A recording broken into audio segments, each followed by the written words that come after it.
Yeah. Yeah. Yeah. Not here to make you happy, not here to make you sad. Your feelings are irrelevant when debates are to be had. The Belfast Bapcast, loud and clear, covering the topics of the sphere, Working overtime to bring you many stories. Waking up today, the same Labour and Tories. A stage it is, and our part to play is bringing you knowledge in this way. No filter, no fuss, just tell unfiltered fact, much like the words on those Christian tracks.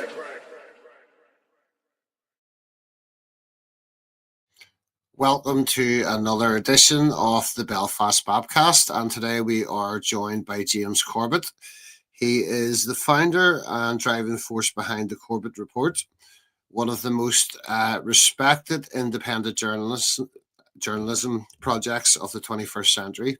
Since 2007, he has produced meticulously researched documentaries, podcasts, and articles that challenge the official narratives and expose the hidden power structures shaping our world. His work covers subjects from 9/11, false flag terrorism, to central banking, big oil, the weaponization of medicine, and the media as a tool of psychological warfare. Corbett's documentaries have become essential viewing for anyone questioning the mainstream account of history and current events, with millions of views and a global following. His films, such as Century of Enslavement, The History of the Federal Reserve, How Big Oil Conquered the World, The World War I Conspiracy, and Who is Bill Gates, have provided audience with both hard evidence and a broader framework for understanding the continuity of power. He has also refused to stop at analysis, launching his Solutions Watch series to focus on action and self-resilience in a captured system. On the Belfast Bapcast, this conversation will go beyond biography into the machinery of control that Corbett has spent nearly 2 decades documenting. We will explore the lessons of his most impactful films, the responses of his work, and how ordinary people can move from awareness to resistance in a world increasingly defined by censorship, surveillance, and managed crisis. So, welcome, James. Thank you very much for that kind introduction. But before we begin, I just have one question for you. What is a Bapcast exactly? Yes. So, I own Belfast Breakfast Baps. A bap is a bread roll. Right. You sell breakfast inside a bap. So, it's the Bapcast instead of a podcast. Beautiful. Love it. Okay. So, diving straight in, because we only have a very short bit of your time. So, 9/11 conspiracy theory. You condensed one of the most complex subjects into under 5 minutes. Did you expect that style to resonate so widely? I couldn't have imagined that in a million years. No, I did that as a joke, essentially, a joke to the 9/11 truth movement, that I knew people who were very much following the 9/11 truth movement at that time when I released that in 2011 would understand. I was full of inside jokes and inside references that only people who were actually following this would possibly have a chance of understanding. So there was no way I could have imagined it would go as viral as it did. I'm glad it did, but unfortunately, if I had just known, if I had just thought that it would go as viral as it did, I would have at least provided a link on screen somewhere so people could go, for example, to the transcript so they could follow along. And actually, when I talk about this person doesn't exist, and neither does he or she or her, and most people have no idea who that is, well, I can link to you to those stories of those people so you could learn more. But maybe it's kind of the fact that it was so referential to clearly I'm talking about real things here that people maybe should know about. Most people who see that video probably don't know about it. Maybe that actually makes it more intriguing in a way. They know there's a joke being made here, but they know there's some reality behind it. They want to find out more. Maybe that is the way to do it. And maybe that's a lesson for everyone out there who's creating content, is maybe make it inviting. You tapped into something very early on. The short form punchy content is more consumable by today's people, and clearly resonated. So what single piece of evidence from your years of research still gets the least attention in regards to 9/11? For me, I would say anything other than the explosions and pyrotechnics of the day. And so of course I understand why people are so interested in the explosions and what caused those demolitions. How did it happen? I get it. That is an important part of the story. But in my estimation, that's become the only part of the story. So people will hopefully have noticed. I've done documentaries on, for example, 9/11 trillions, follow the money trail of 9/11. If you're ever going to find out what happened in the perpetration of a crime, you've got to follow the money. You have to know where the funds were coming from and where they were going. Well, I've opened the door on that conversation, hopefully. 9/11 war games. I did an entire documentary about all of the war games and simulations and things that were going on that day that were complicating the response. That unfortunately there was a lot of concentration on that in the early 9/11 truth movement, but most people have forgotten about that, and now they just want to argue about how the towers were brought down. I've talked about 9/11 suspects trying to identify. Okay, if we could impanel a grand jury to actually bring people before a jury and actually force them to answer questions under subpoena, who would we want to talk to? Well, here's a bunch of people, and what would we ask them about? Well, here's a bunch of subjects. So I've tried to pin down these types of things. I think there's a lot that people could be looking into right now. For my mind, I still think the money trail is probably the most fascinating and underexplored part of 9/11 truth. Yeah, and I think Mossad is really the connection as well is a very unexplored element with the dancing Israelis caught that day, and the Israeli students that had access to the World Trade Center leading up to the attacks as well. Yes, I did cover that in my 9/11 Suspects series, where I talked about the dancing Israelis. I would beg to differ. I don't think it's an underreported part of the story at this point. I think it's extremely well reported in many places. It's just a lot of people don't want to hear that information right now. But it is out there, and it's easily available for people who are looking for it. So moving on to the century of enslavement. So the history of the Federal Reserve. So you mapped out how the Federal Reserve is engineered as a mechanism of control. How does this apply to today? Sorry, how does this apply to what? To the central bank digital currencies. Yes. Okay. Well, actually, so the interesting part of this is, so for people who have seen that documentary, the Century of Enslavement, that was made over a decade ago now, before CBDCs were even a twinkle in the bankster's eyes for the most part. So it was talking about the central banking system as it has evolved in much of the world in the 20th into the 21st century.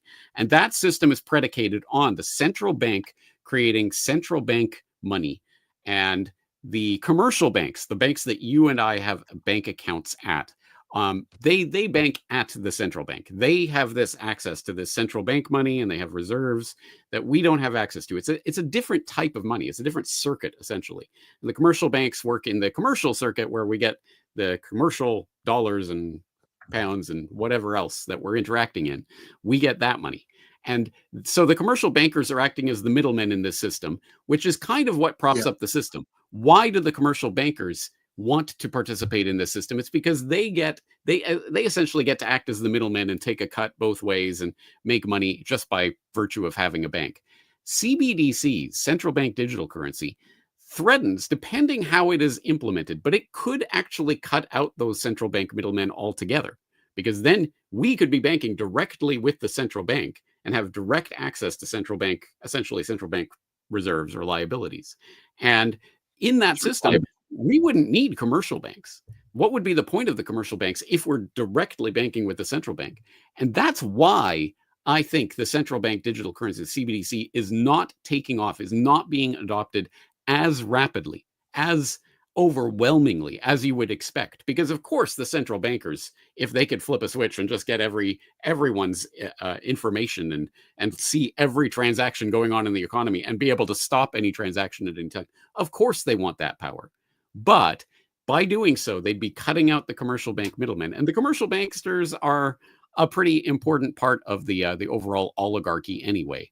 So I think they're trying to figure out the best way to cut the commercial banks into this digital bank currency prison that they're creating for us. And don't worry, they're still working on creating that prison for us.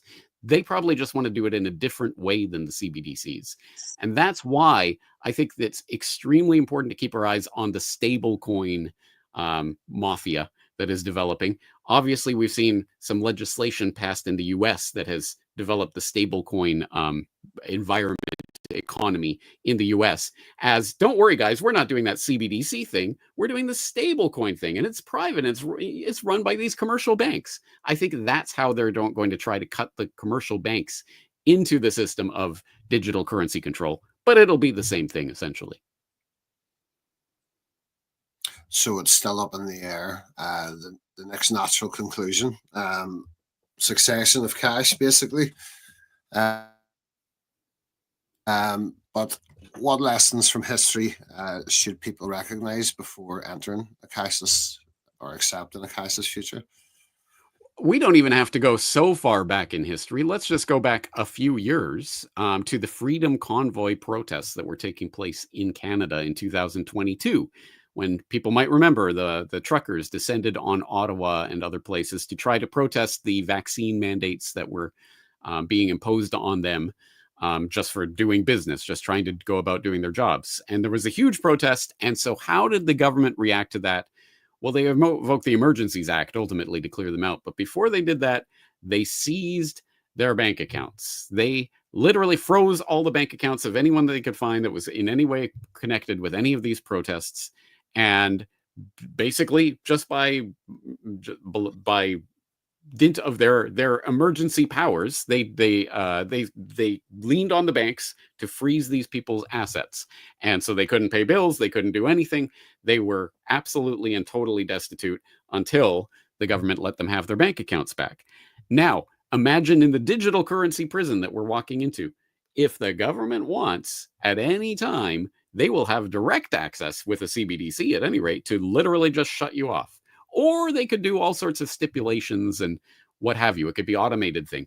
In the event of the next lockdown, you must be within 1 kilometer of your house. And if you are not within 1 kilometer of your house, we will shut off your CBDC wallet. So you literally can't spend money. Those types of restrictions can be done at the flip of a switch. It would be even easier to implement than it was for the Canadian government a few years ago. I think that's the historical lesson we need to be looking at right now. And I think everything is introduced through convenience, and people are so quick to accept things that are not really that inconvenient anyway. You know what I mean? Lifting a bit of cash out. Yeah. And having an interaction with a cashier, it's not the end of the world. But moving on to who is Bill Gates? That series really pulled together his ties to vaccines, eugenics, and digital ID. Do you see Bill Gates as the architect of these agendas or simply their frontman? No, I don't. I certainly don't think so. I tend to side with the people who say if we know their name, they're probably not at the upper echelon of power. But I would say Bill Gates is at the very least a higher up gopher for this agenda, and he is putting it together. In a way, you could look at Bill Gates as a hub from which there are many, many spokes to many different parts of the agenda. And I find it fascinating that when you really look at all of the various different things that he's involved in, they may seem disconnected and disparate. But once you start to understand there is an agenda behind it, you start to see how they're connected.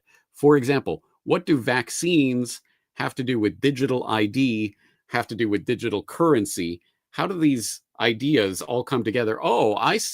Then, of course, over the past few years, we started to see how that comes together. Oh, you get the vaccine passport, which is going to be issued in the form of some QR code. Then you're going to have maybe some sort of wallet or app from the government, and in order to scan, in order to go into places, and even to spend your money, et cetera, et cetera. Oh, we start to see the Aadhaar system, the Indian biometric system, the largest biometric data collection project that's ever happened in the history of humanity so far, with over 1 billion people's eyeballs and fingerprints being scanned into this database and now connected into their social insurance numbers. That'll be connected into their medical records. They'll pay their taxes with this number. It'll all be connected. That's how we start to see what the agenda really is.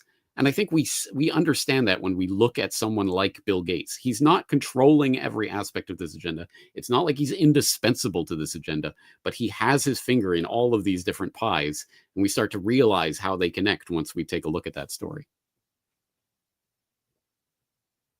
How would you say the perception of Bill Gates has changed since the COVID? You know, Perception? that is a good, Anyway. yeah, it's a good question, because I would say, at the time, okay, here's the way I would frame this. So at the time that this was all just starting in 2020, and I started to see, oh, Bill Gates is here, Bill Gates is there, Bill Gates is over here, Bill Gates is funding this, Bill Gates is funding that, and I recognized I need to start putting together a documentary on this. And at that point, I think this might have been maybe April, maybe May, probably April of 2020, I reached out to my own audience and I asked them, hey, I'm going to start doing a deep dive on Bill Gates. If you guys have any links, any ideas, anything that you want to share about Bill Gates and his background and his connection to these things, send them to me. We'll start an open source investigation. I'll collect this. I'll put this in the documentary. And I got a lot of feedback and responses, just a lot of people just noticing that Bill Gates was everywhere at that time. But I did get some feedback from some people who were even in my own audience, people who presumably knew a thing or two about how the world works and what the agenda is, who still at that point in early 2020 were saying, well, come on, James, Bill Gates isn't a bad guy. He's just trying to help, and he's spending his money, etc. And I was surprised to see that, even coming from people in my own audience, because at that point I'd already spent a decade researching Gates and his ties to this agenda, and now seeing it come together at that time, it was crazy to me.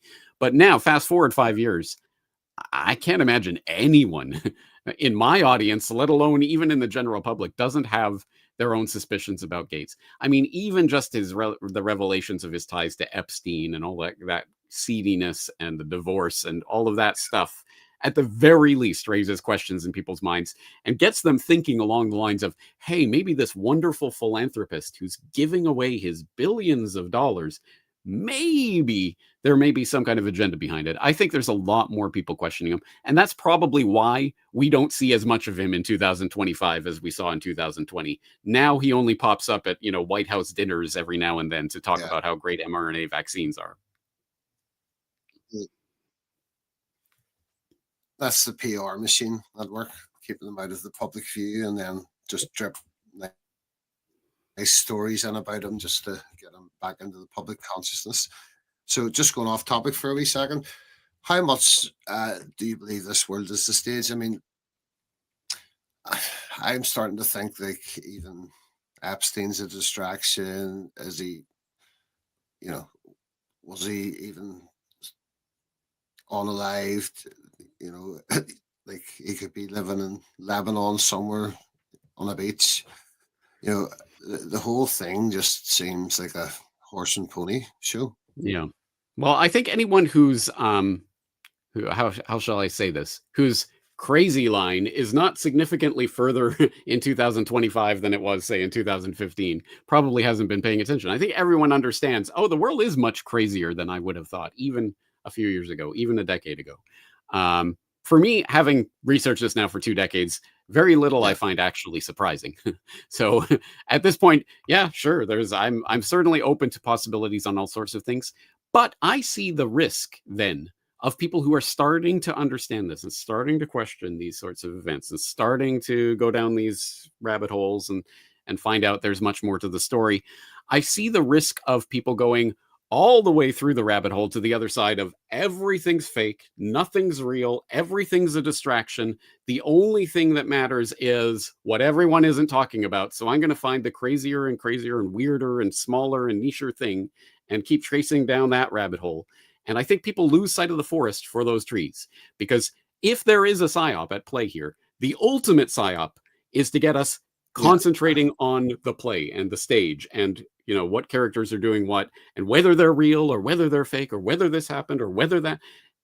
At the end of the day, that stuff it's good to know, and certainly I'm here to try to find the truth. So to the extent that we can do that, great. I'm not going to stop anyone from doing that, but I wish people would spend at least 1/10 of the amount of energy that they spend analyzing the trajectory of the bullet from video frames of Charlie Kirk's assassination or whatever, if you spent 1/10 of that amount of time and energy and passion in building up communities of like-minded people who want to create systems and structures that will be able to resist and actually thrive under these circumstances, whatever that may be, whatever kind of community organization or something that you can be building up in the real world, that to me is a million times more important than these types of stories and distractions. So if there is a distraction, it is the distraction from the fundamental fact that we are powerful people. We have the power in society. This whole system is predicated on our participation in it, our fascination with the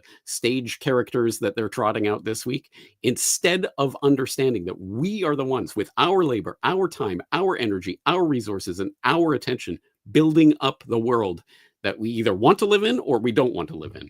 And once we take that power back and start claiming it for ourselves, who cares about the stage play that they're trying to put in front of us? No, that's very true. But the unfortunate thing that was seen during COVID is the hive mind is alive and real, and they seem to be mainly captured by what they're told in the wee box in the corner of the room. You can certainly wake up a few people around you, and that's all you can do is affect those around you and look after your own sort of sphere, shall we say. I think it's unrealistic to think we're going to be able to wake up the entire country, or an entire country, especially in the Western world, too consumed with dopamine hits. Okay, well, that's perfectly fine point of view, and I understand why people have it. But my question to you is, then why are you here talking to me right now? It's not a nihilist point of view that I have. It's a lack of hope in my fellow man. But understandable. I understand why people get there. But from my point of view, if I had that point of view, well, it's not going to work. We're not going to wake up. You can only protect your own. I wouldn't be talking to you right now. I'd be out spending time with my family and doing something else. I am talking to you because I think I can reach people, and I'm going to keep trying. And that's why I'm doing what I'm doing. So to the extent that it's a black pill and just lay down. I believe we can reach. I believe we can certainly reach people. I'm not saying we can't reach people, not at all. I mean, you've reached me through your documentaries, and to segue back in, one of them being how big oil conquered the world and why big oil conquered the world.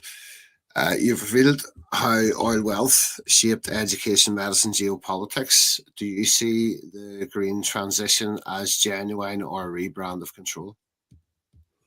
Certainly the way that it is being done is just a rebrand of control. I know a lot of people have had problems in the past, maybe less so now after COVID. Maybe people are starting to understand how this can happen.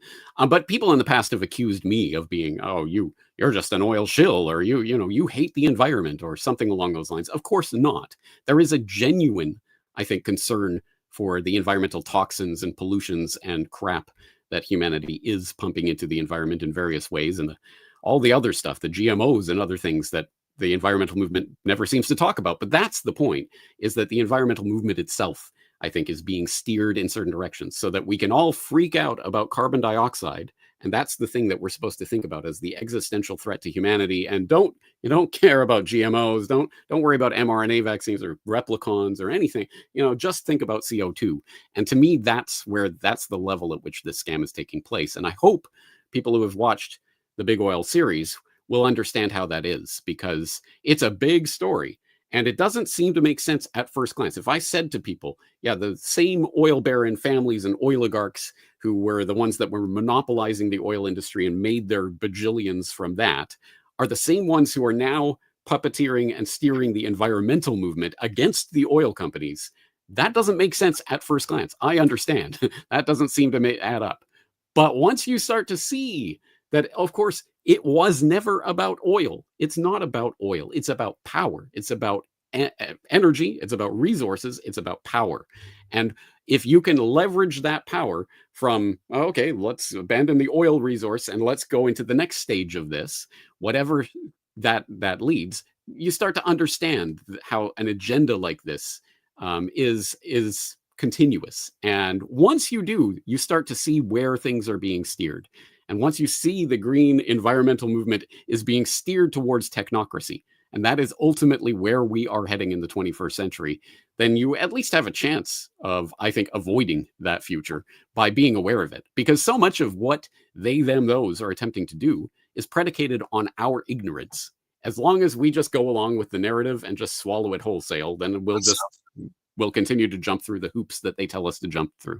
But if we understand where this is going and what that technocracy agenda is about, and I don't want any part of it, we can at least start taking steps to go in the other direction, or to not comply, or to not, whatever it is, scan the QR code in order to enter, or whatever it is. We will be able to actually put actions into the world that will put the brakes on this agenda. At least that's my perspective on it.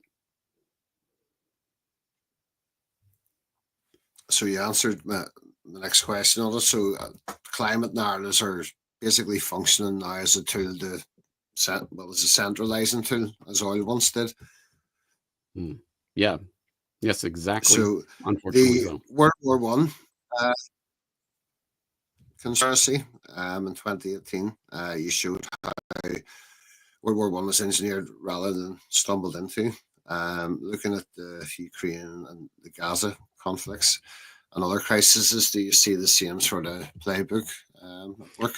I would say if you've studied and understand that World War I lesson, and understand the various powers that were at play, the financiers and politicians and others who were steering great powers into war, once you understand that concept, I think you can start to see it happening over and over and over. So I did a podcast a few years ago called, I want to say it's called A Century of War Lies. I believe that's the title. At any rate, people can look it up on my website.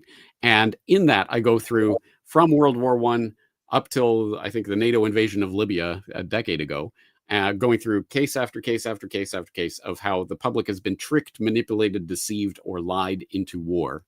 Because we do live in an age where, again, the power really does lie with the people. I mean, again, the oligarchs wouldn't spend all this time manipulating, deceiving, and trying to lead the people along to believe this or to believe that if what we believe didn't matter. They do it because what we believe matters, and we have to give our assent to the legitimacy of what they are attempting to do, especially warfare. So they always have to create these elaborate lies in order to get the public to go along with warfare. And it's always a concerted clique of people who are doing this for their own benefit. Sometimes it's just for crass financial benefit, sometimes for political benefit. Often, I would say, for an admixture of the two. And that's, I would be hard-pressed to think of a major conflict that's taken place, at least in the last century, that didn't follow along those lines. Would you say people today have more tools to resist war propaganda, or flip side, have more tools to be propagandized too? Yeah, I would say that propaganda is. Sorry, I would say propaganda is a weapon, is a tool, is a weapon that is evolving, and it is easy for us to look at the ham-fisted propaganda of World War I, babies on bayonets and Canadian soldiers being crucified by those dirty Huns, etc., and to laugh at the stupidity of that propaganda and how could people believe it. Maybe even at this point, we could look back in the 1990s and think about, babies from being thrown from incubators in Iraq. I mean, come on, or in Kuwait. Oh, that's cartoonish, blah, blah, blah. But the lies just continue to evolve, and the methods of lying continue to evolve so that they look sleeker. They look more, they always appeal to the modern sensibility.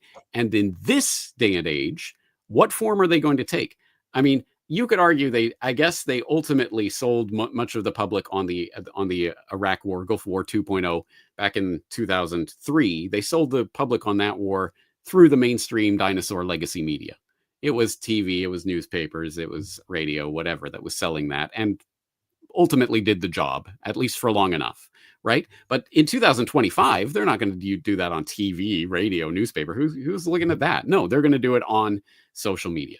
And you better believe there are, I mean, this isn't speculation or theory or anything. There are literally dedicated army and military units that are dedicated to online information warfare. And what is it, the 82nd brigade there in the UK, et cetera, et cetera. People can look this up. It's not even hidden. It is admitted that yes, they are absolutely out there trying to influence people, doing influence campaigns, et cetera, and obviously doing all sorts of fakery and nonsense and putting stuff out there online that, yes, it is at the point where propaganda at this point, the most effective propaganda is that thing that you saw for 2 seconds that passed through the news wires and it sticks in your head, but you never hear about it again because it's obviously fake, but whatever, you just remember it. Like, remember back in early 2020 when all these Chinese people were just falling over absolutely dead in the subway, etc. We all saw those videos that were spreading online at the time. Then they just kind of disappeared. And now it's at the point where if you try to actually search for those videos, you can't find them because, of course, they were just digital farts in the wind that were created to gin up international hysteria. And they meant nothing other than they did their job. They ginned up international hysteria. Everyone was freaking out over the deadly virus. And we all saw it on the screens. That's an example of how this can be done in the 21st century. And most people don't even recognize it as propaganda. It's scary. It's scary. And leads us nicely into medical martial law and your COVID era work. You were warning about the pandemic simulation over a decade before lockdowns. So when COVID happened, did you feel vindicated, horrified, or both? Yeah, I mean, I guess vindicated, but as much as I felt vindicated, 100 times more horrified. I mean, there were moments during the depths of that crisis where it was almost too much because I could absolutely see all of the different threads of this agenda coming together in exactly the ways that I had been warning about and dreading for since I started the Corbett report. I remember saying multiple times during the scamdemic, I said, this is exactly what I've been warning about all these years, because all the different threads of it just came together just so beautifully for the would-be controllers, to the point where they literally got however many billions of people around the world to literally just lock themselves in their own homes and dutifully comply with whatever the government was saying because they were scared of the deadly virus. That, obviously, that's a wake-up call. At least their neighbors. It's a wake-up call for those of us who have been attempting to ring the alarm bells about these things, because I even saw people who I know, they knew about this. They knew about 9/11. They knew about this. They knew about that. Still went along with the scam. And then what? Okay, maybe there are these moments that come that are crazy and everyone goes off the rails. But really what matters is what happens as we come out of that time. Okay, crisis time is over and we can all take a sober moment of reflection to think about what happened. And everyone who fell hook, line, and sinker for that obvious propaganda, those stupid lies, can now take that moment of reflection, realize that they got played, realize who was lying to them and who was telling the truth, and start to readjust and recalculate. Unfortunately, I don't think a lot of people have had that moment of reckoning. A lot of people just want to put it away. Oh, that craziness happened, whatever, who cares, let's never think about it again. So that's the most disappointing part of the entire thing to me. Yeah, I think it's embarrassment for a lot of people because they were so all in on it.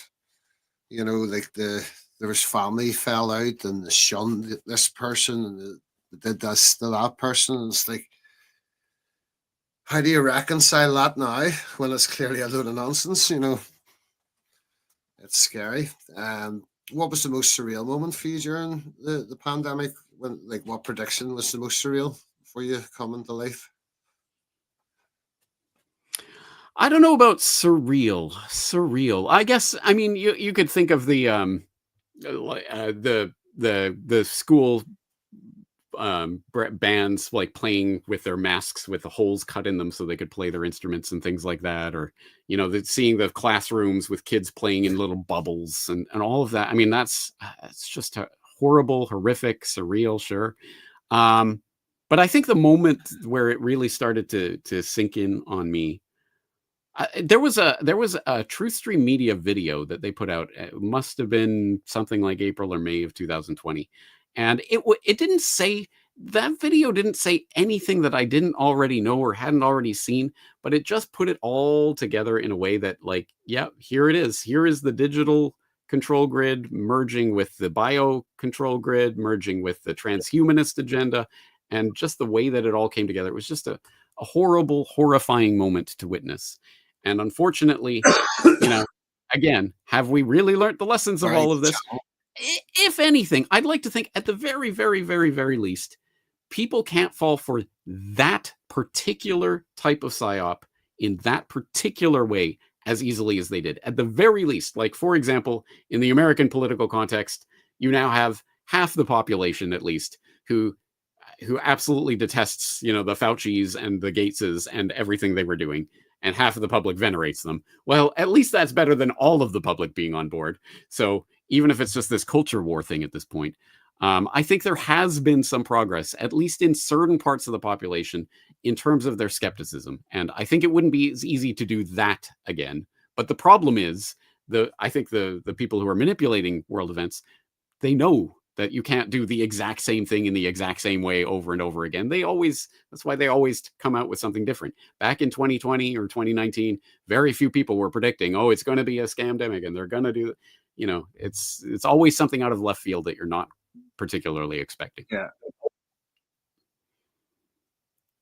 And also who it's introduced by. I think that half in America that you were talking about would be very anti-Fauci, etc., or so pro-Trump that if Trump told them to jump on one leg into a fire, they would do so willingly. They seem to look past all his flaws. It's a scary time to live. But, wait, who introduced the warp speed vaccines again? Oh, that's right. It was Trump.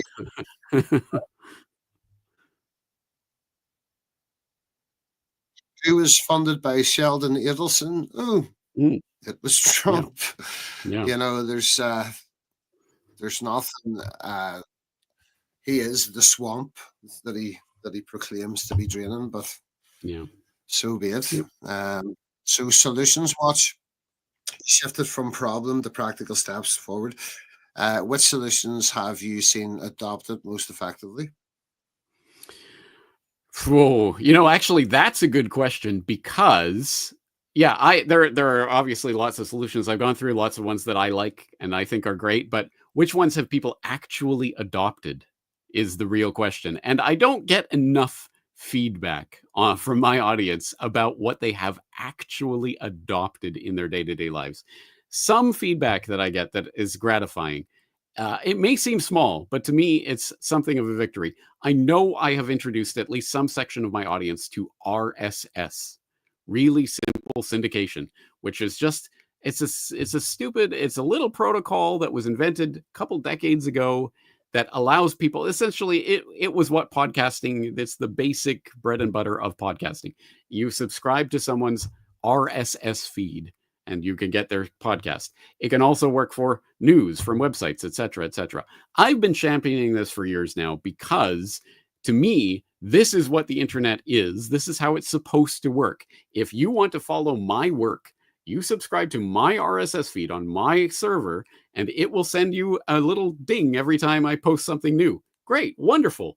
Why do you need to sign up to some account, give your information, verify your biometric details or whatever to get a Twitter account or a TikTok account or a YouTube account so you can give that corporation all of your details so that then you can tell that corporation that you want to follow me and I have to give all my details to that corporation so I can create an account so that you can follow my account so that when YouTube, for example, decides you can see my latest video, they'll put it in your algorithmically determined feed for you, but they won't always do that. I mean, you have to hit the bell and spin the wheel and I don't know, whatever it is they make you do these days. And then maybe you can see my videos when they feel like showing it to you, unless they decide to, I don't know, take my entire channel down as they did in 2021. It's stupid. It's a stupid, stupid, stupid broken system that has been broken on purpose.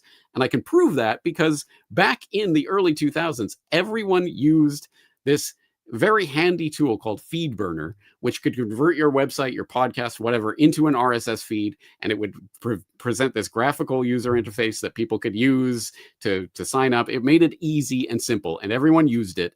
And then FeedBurner got taken over by Google. And do you know what Google did with FeedBurner? They left it out to dry. They didn't advertise it. They didn't promote it. They didn't do anything with it. They didn't upgrade it. They just let it die. And then after a couple of years of that, they killed it. And why would Google do that? I don't know. So that people would go and try to follow people on YouTube or Google Plus or whatever they were promoting at the time, exactly as Twitter and Facebook and TikTok and all of these social media middlemen want.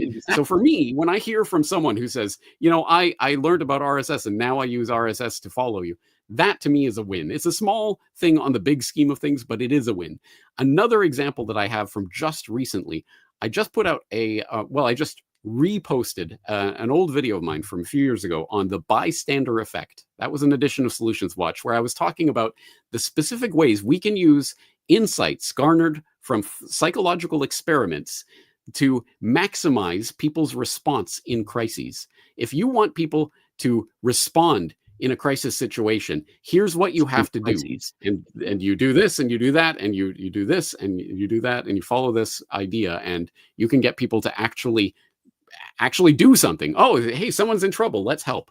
And so I went through this list of things and I got the feedback just a couple of days later from someone who said, I watched that video and it was still in my head. And I was in this incident in this store where somebody came in and they were screaming because their battery was on fire.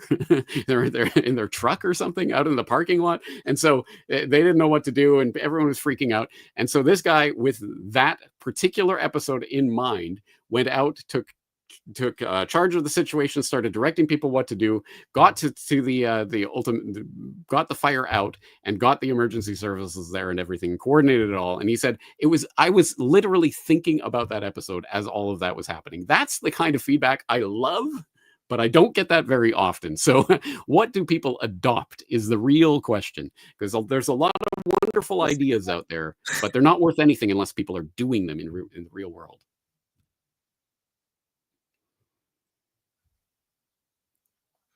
So, nice segue into the media of control. So, across many works, you've argued the media isn't just biased but weaponized. Do you believe mainstream journalism is beyond saving? That's an easy yes. Yes. I mean, in a sense, well, yes. The answer is obviously yes, because I think what people mean when they say mainstream journalism, I think what people mean by that is the establishment media, the legacy media as we have understood it, say, in the early 21st century, which is that paradigm is predicated on a handful of corporations controlling almost all of the media, right? And that system is not just, it ain't broken. It's fixed, as in fixed, rigged. It is a rigged game because obviously just a handful of people sit on the boards of multiple media companies and control what everyone is seeing and hearing. There's no way to save something like that. And I think another thing that people think is, but back in the day, Walter Cronkite or whatever, he was floating on the clouds. I don't know what the Northern Irish equivalent of that would be, but everyone likes to think of the old days with the professional news broadcasters who could just tell it like it was. But that, of course, is a lie too, because we have this idea that, oh, there's this objective journalist perspective that, they report on both sides of the issue and they let you decide, and that's the way it should be. But now it's too partisan and et cetera. Now it's gotten too subjective. I think that's a lie too, because there truly is no such thing as objective journalism. And it doesn't matter if you report both two sides of an issue, if there are three sides to that issue, or 4, or 12, or 158,793 different sides to that issue. Who do you talk to when you are interviewing people about your story? Whose perspective do you bring in? All of these things are editorial choices that are made by human beings coming from their own perspective with their own biases, their own judgments. There is no way we can have that objective journalism that people seem to think was the gold standard that we should be going back to. I don't think that exists. So if that's what people mean by mainstream media, then no, there is no way of saving it, because it was never really there in the first place.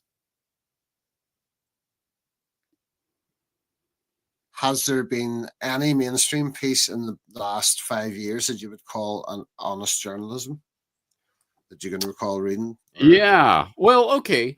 Watching? I am noticing the phenomenon that is being called the mainstream alternative media. I am finding that to be interesting, because certainly, at the very least, there are, look at a Tucker Carlson, for example, now openly talks about 9/11 and will talk about, and he talks about Israel and the manipulations that they're doing on the international stage. And he wants to talk about aliens and whatever else. And he says, I was a stupid idiot for not looking at this before. And so he's saying all the right things, certainly. Do I trust Tucker Carlson? Well, that's a bit of a trick question, because I don't trust anyone. And I don't think people should use trust as their metric. People should be able to verify and triangulate information to the best of their abilities.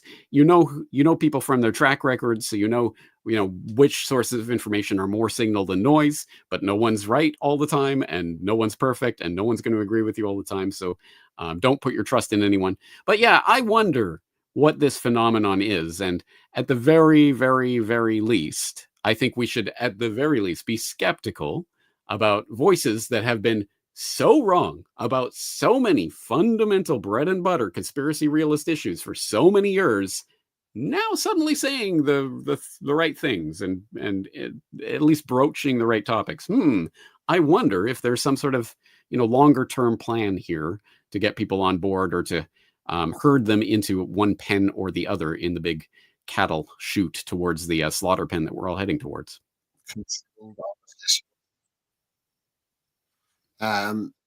Your most recent video that I seen, the Trans-Industrial Complex, I believe it was called. So why did you decide to focus on that subject, and what did it reveal about the broader social engineering behind it? Right. Well, actually, that is not my latest video. That was a video that I reposted to YouTube, because I originally did it 3 years ago, 4 years ago, maybe, back at the time when YouTube had decided that my channel was a naughty crime think channel. And so they took down my channel. So I'm just posting it to YouTube for the first time, but it's a few years old. So it is interesting, actually, because I think you can tell it was from 2021, when I think the trans agenda issue was still a very, very, very relevant cultural issue that was being hotly debated and obviously heavily censored at that time. Obviously, the switch has been flipped on that conversation over the past several months because of Trump and whatever else, the cultural war issues that are playing out right now in America, and then by proxy elsewhere around the world. So I think the conversation is different today in 2025 than it was when I first recorded that podcast. But nonetheless, I still think that to me is my take on the trans movement. Yes, this, as I see it, completely synthetic social justice movement that I'd never heard anyone in my life ever, in the entirety of my life. Maybe that's just because I'm such a sheltered person. I never heard anyone talking about this as a cause, or spending time fretting about it or making it into an issue until the media started to really push it in the 2010s, I would say. And suddenly it becomes the thing that everyone, oh my God, and now there are people marching and protesting, and then there are the counter protesters, and everybody's talking about it, and it's the most important thing in the world is transgender bathrooms. How and why and what on earth is taking place? So in that particular, it's an edition of Questions for Corbett called What is the Trans Agenda? I go into what the trans agenda is, not transgender, transhuman, because ultimately this is where this is pushing. It's pushing towards not just the breakdown of the gender binary, it's the breakdown of organic life itself. What separates humans from animals? What separates organic life from inorganic life? Artificial intelligence, whatever. We're all going to take brain chips and upload our consciousness to the cloud and whatever. Who cares about our human bodies, et cetera, et cetera. And it's from that is where we're ultimately going with this conversation. I think the trans synthetic movement that's been created over the past several years is just one step towards nudging us along that path. One very interesting one for me was Requiem for the Unalived series, where you pointed out a number of cases that are suspicious, to say the least. Which cases stand out to you as the clearest examples of cover-ups? One that stands out in my mind and is quite fresh right now because I just read the book Blowback by, I believe, Margaret Robertson, I believe is her name, about the OKC case. She has extensive information in that book about Kenneth Trenadu and his brother Jesse. And for people who don't know, Kenneth Trenadu was killed in an Oklahoma City detention center back in the 1990s, right after the OKC bombing. Essentially, he had been picked up as a case of mistaken identity. His brother, who happened to be a lawyer in Utah, has taken up the case and has been researching it for years and years and has uncovered all sorts of information around the OKC bombing and what really took place there. But the long story short is, it looks like the feds thought that this guy was the John Doe number 2 that was part of the biggest manhunt in FBI history at the time, until he suddenly officially didn't exist and now has been completely memory holed. But it looks like that they brought this guy in thinking he was John Doe number 2, tortured him to death in the detention center, trying to extract some kind of confession for something that he was not a part of, and then tried to cover that up to the extent of even offering, hey, to the family of this man who had been, by the way, transported halfway across the country. He was in California. He was transported to Oklahoma City for this detention for reasons that are completely inexplicable, because he'd never set foot in Oklahoma. It wasn't his home. He had no connection to it. How and why did he end up there? The family was trying to figure this out. When they find out he's there, and then they find out he's dead, and then then suddenly they're being offered, well, we'll cremate his body for you. You don't have to worry about seeing his body. No, we want to see his body. And of course, when they sent the body back to the family and took the makeup off, absolutely covered head to toe in bruises, lacerations. There was no doubt he had been tortured horribly during his last hours before he died. And that's an example of the types of stories. I mean, I am very well aware that the type of information that I talk about is extremely serious. And many people have lost their lives over this information. So I take the information very seriously.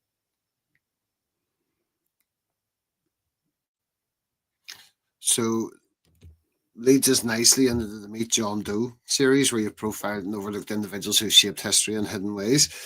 Which figures from this series do you think have, or do you think best explain our present moment? That is a fascinating question. All the more fascinating because I am not sure what the Meet John Doe series is. Oh, meat, as in meat. Yeah. So I have done several podcasts on various figures, but generally figures that I would not venerate, figures that I think are worthy of our scorn, like meet Henry Kissinger, for example, or meet Donald Rumsfeld. I've done a number of episodes along those lines. But it's an interesting point, because for people who don't know, for example, my Solutions Watch series actually stemmed out of a series that I had before Solutions Watch called Propaganda Watch, where I was going through week after week after week after week, going through various pieces of propaganda, dissecting them, showing people how the propaganda works, and hopefully disarming the propaganda. But I made the conscious decision in 2021. Okay, great. Propaganda. Yes, we all see it. And hopefully we all know it by now. If not, I've got 4 years of archives of Propaganda Watch in the archives, so you can go through and familiarize yourself. But no, now I want to start setting my sights on Solutions Watch, because rather than concentrating and trying to find all this propaganda, why don't I concentrate on solutions and how we can make the world a better place? In the same way, I have done all of these, meet Henry Kissinger and people like this. Maybe instead of that, I should be talking more about, I don't know, Lysander Spooner. Who is this guy? What kind of crazy weirdo who came up with a constitution of no authority, talking about how governments are basically just highwaymen trying to rob us? And he started an alternative to the U.S. Postal Service that ultimately got shut down because, oh God, you can't do a better job than the government does, etc. So don't come in on our monopoly, etc., etc. It's stories like that don't get enough attention. Okay, we know that name your villain of choice is a bad person. Maybe I should be concentrating more on people that I think we should be thinking about. And, I don't know, maybe I'd start such a series with someone like Lysander Spooner. It's an idea. So you work on false flag operations like 9/11, not your personal involvement, but your investigative work from 9/11 to smaller scale events. You've documented the use of staged crisis and crisis actors. Do you think public awareness of false flags is higher now than ever before? Yes, I do. And I could point to various specific things from my research over the years that would point to that. I mean, I keep going back to the fact that back when I was starting the podcast and just starting to talk to people about the idea that, hey, maybe 9/11, maybe it was an inside job, maybe the government had something to do with it. And I remember at the time, people could not wrap their minds around why would a government attack itself? What does that mean? Why would that happen? The false flag idea was just utterly foreign to most people that I was talking to. At this point in 2025, I don't know, I haven't done the spot test recently, but I'm going to guess most people have at least heard of the idea and at least understand the concept. Oh, you want to frame your enemy for something, so you stage something and make it look like they did it. I think most people at least understand that concept now. And the point where I realized that was entering the popular lexicon was in 2012, in the immediate wake of the Boston Marathon bombing. I remember seeing a headline on Yahoo News, of all places, something along the lines of, was Boston Marathon bombing a false flag? And just the fact that was a headline question. Obviously, the article went on to answer, no, it was not. But the fact that was even being used as a question in a headline on Yahoo News, that to me showed, there has been significant progress in introducing this idea to the general public.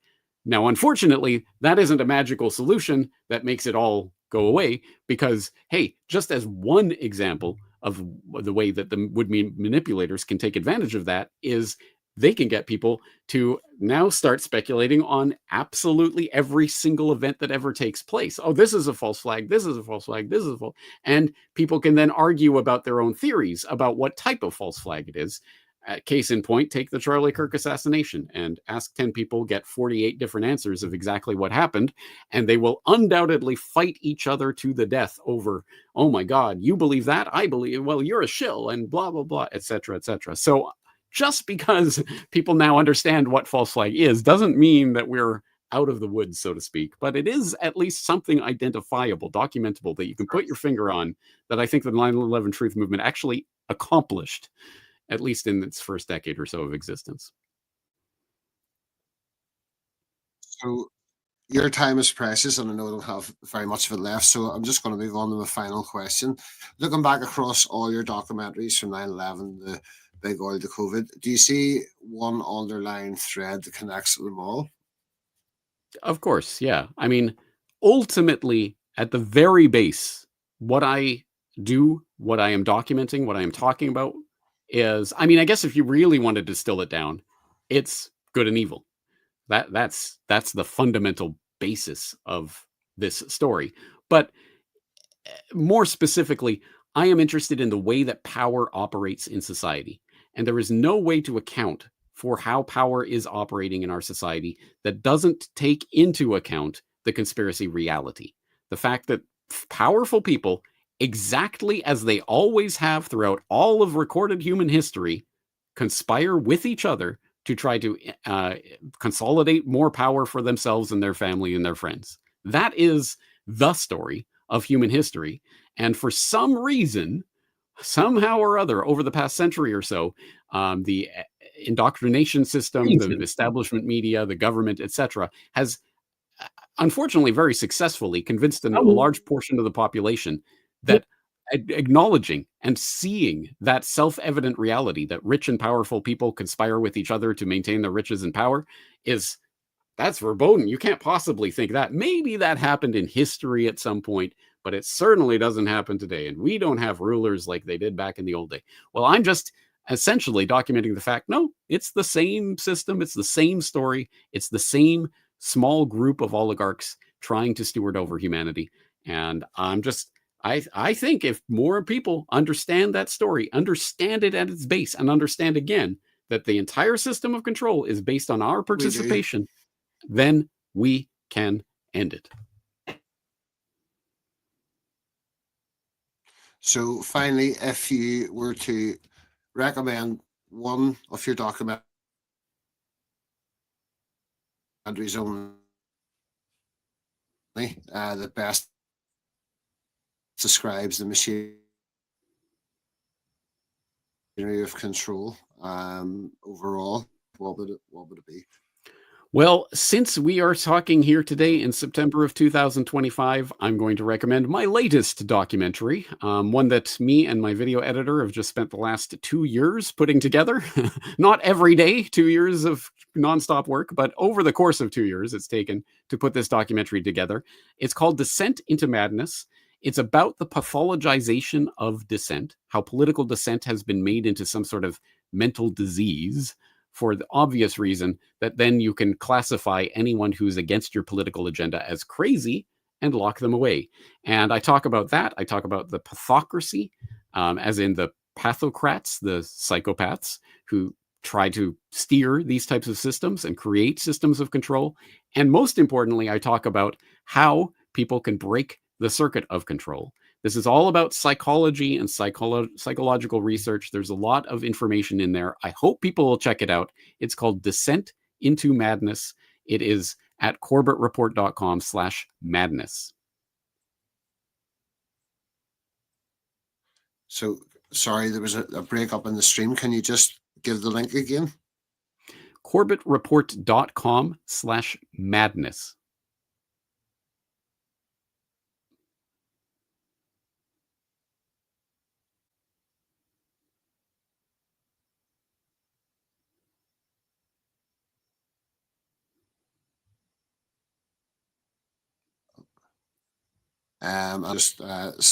So thank you very much for joining us today, James. It's been an absolute pleasure. And this has been another episode of the Belfast Bapcast. Please like, share, and subscribe. Thank you very much. Yeah.